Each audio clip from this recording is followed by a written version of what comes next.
Hi everyone, સ્વાગત છે તમારું મારી ચેનલમાં. તો આજની મારી રેસિપીમાં છે ઉપવાસ માટેનો વઘારેલો મોરિયો. તમે જોઈ શકો છો કે મેં અહીંયા 2 બટાકાને એકદમ ઝીણા સમારી દીધા છે, છાલ ઉતારીને, અને વોશ પણ કરી દીધા છે. લીલા મરચાં સમારી દીધા છે, મીઠા લીમડાના પાન, જે મોરૈયો હતો એને મેં 15 મિનિટ પલાળી દીધો હતો, અને ટામેટાં પણ સમારી લીધા છે. 2 ટામેટાં છે, 4 ચમચી મેં તેલ દીધું છે, અને તેલ ગરમ થાય એટલે જીરું એડ કરીશું. ત્યારબાદ લીલા મરચાં, મીઠા લીમડાના પાન અને ઝીણા સમારેલા બટાકા એડ કરી દેવાના છે.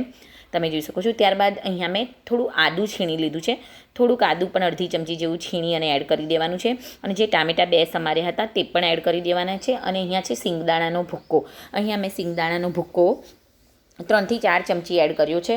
હળદર અડધી ચમચી અને 2 ટેસ્ટ મીઠું. તમે જોઈ શકો છો 2 ટેસ્ટ મીઠું એડ કર્યા બાદ મોરૈયો એડ કરી દીધો છે, અને માપનું પાણી પણ એડ કરી દીધું છે.